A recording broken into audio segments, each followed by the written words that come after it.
Types की बात करें तो टाइप्स वही हैं कि जिस चीज़ से डर लगता है उसी का साथ नाम ले देते हैं, वही उसकी किस्म बन जाती है। हम अब इस बीमारी को समझने के लिए मैं आपको 1, 2, 3 एग्जांपल्स देता हूँ। मिसाल के तौर पे हाइट फोबिया या बंद कमरे से खौफ, क्लास्ट्रोफोबिया से कहते हैं, ठीक है। अब ज़ाहिरन तो ऐसे लगता है कि ये तो कोई बड़ी बात नहीं है, हाइट फोबिया है जी, ऊंचाई पे नहीं जा सकता, और या ये है कि जी बंद कमरे में नहीं जा सकता। लेकिन जब ये बीमारी शिद्दत इख्तियार करती है और उसकी ज़िंदगी पे उसका इम्पैक्ट उसकी बात करते हैं तो हमें बहुत ज़्यादा उसकी फंक्शनैलिटी में, उसकी रोज़मर्रा की ज़िंदगी में बहुत बड़ी रुकावट नज़र आती है। मिसाल के तौर पर एक बंदा है कि जो बंद कमरे में नहीं जा सकता, वो लिफ्ट पे सफ़र नहीं कर सकता, वो गाड़ी के शीशे नहीं बंद कर सकता, वो बस पे नहीं जा सकता, वो ट्रेन पे नहीं जा सकता, वो हवाई जहाज़ पे सफ़र नहीं कर सकता। तो बाहर निकलते हुए उसे डर होता है कि मैं अब सफ़र कैसे करूं। तो इस ट्रैवलिंग के ऊपर जब रुकावट आना शुरू हो जाती है तो उसका काम मुतासिर है, उसकी जॉब मुतासिर है, उसका कैरियर मुतासिर है, उसकी डेली की लाइफ मुतासिर है कि वो चीज़ों में आगे ग्रो नहीं कर पा रहा। अब मैं आपको एक मिसाल देता हूँ। एक बंदा है, उसकी जॉब हुई गल्फ़ में, बड़ी अच्छी जॉब है, बड़ी इंसेंटिव है, लेकिन वो उस जॉब के लिए जा नहीं पा रहा, वो ट्रैवल नहीं कर पा रहा कि जहाज़ में कैसे बैठेगा। यहाँ मैं फिर इस बात की तरफ इशारा करूँगा, कहने को तो सिर्फ ये है कि बंद कमरे से खौफ है, लेकिन उस खौफ ने उसकी ज़िंदगी को कैसे अपनी लपेट में ले लिया है, ठीक है। इसी तरह हाइट फोबिया, हाइट की अगर हम बात करें कि ऊंचाई पे नहीं जा सकता, ये नहीं है कि वो बहुत बुलंदो बाला इमारतों की छत पे, दरख्तों के ऊपर नहीं चढ़ सकता, उसको दूसरी मंजिल पर नहीं जा सकता जब बीमारी शिद्दत इख्तियार करती है। फर्स्ट फ्लोर पे ऑफिस जाना है, दूसरी मंजिल पे ऑफिस है, वहाँ नहीं जा सकता।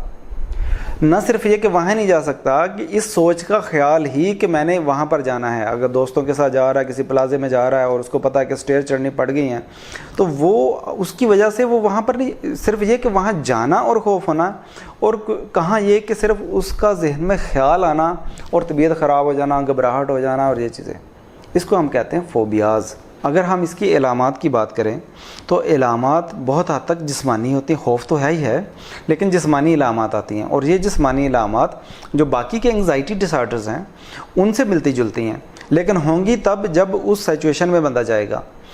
इलामात क्या होंगी? सर भारी होना, चक्कर आना, उसके बाद ज़रा नीचे आ जाए, मुंह खुश्क होना, या गले के अंदर ऐसा लगना कि जैसे गले के अंदर कोई चीज़ फंस गई है, सांस लेने में मुश्किल होना, सीने पर बोझ होना, दिल की धड़कन तेज़ होना, हाथों में कपकपाहट होना, पसीना आना जिसको कहते हैं ठंडे पसीने आना, पेट में गड़बड़, बार बार पेशाब का आना। तो ये इलामात जो जिस्मानी तकलीफ़ें आती हैं, लेकिन उस वक्त आएंगी जब जिस चीज़ से खौफ है उसकी तरफ जाएगा या जाने का सोचेगा, ठीक है, ये इलामात। अब हम बात करते हैं कि इसकी वजूहात क्या हैं। वजूहात के ऊपर बहुत डिबेट है, बहुत इसके ऊपर लिखा गया, रिसर्च, किसी ने जेनेटिक्स की बात की। अगर फैमिली में एक बंदे को एंग्जाइटी की बीमारी है तो बच्चों के अंदर बाकी एंग्जाइटी की बीमारियां बशमूल फोबियाज़ आने के इम्कानात बढ़ जाते हैं।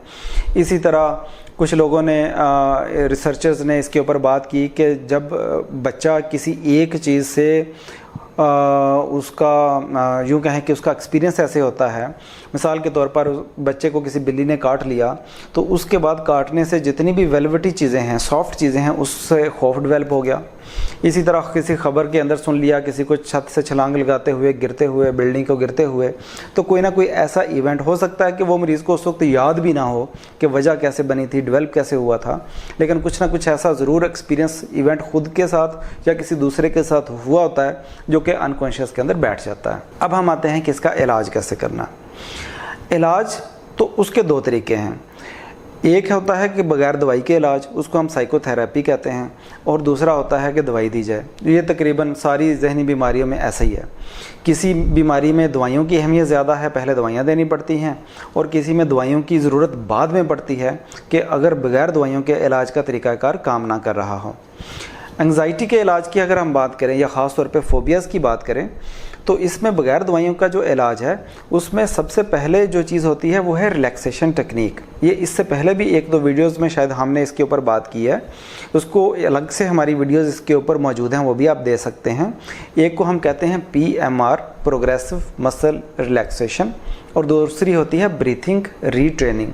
जैसे हम आम सुकून में होते हैं तो जैसे हम सांस लेते हैं, तो जब बंदा बहुत स्ट्रेस में होता है तो वो ज़ोर ज़ोर से सांस लेता है, जैसे तो ये वाले जो मसल छाती के यूज़ करता है, इस्तेमाल करता है सांस लेने के लिए, तो इस एक्सरसाइज में उसको ट्रेन किया जाता है कि स्ट्रेस के दौरान भी जो अपना सांस लेने का पैटर्न है वो उसी तरह रखा जाए जैसे काम कंफर्टेबल तरीके से। तो ये जस्ट मैंने एक ओवरव्यू दिया, इसके ऊपर हमारी डिटेल्ड वीडियोज़ हैं, वो देखिएगा।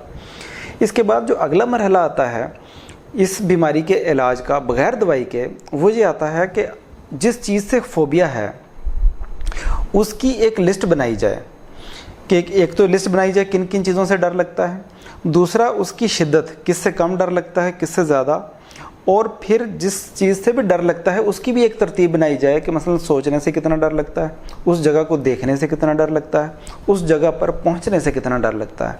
तो इसको हम कहते हैं कि हायरार्की, तरतीब बनाना।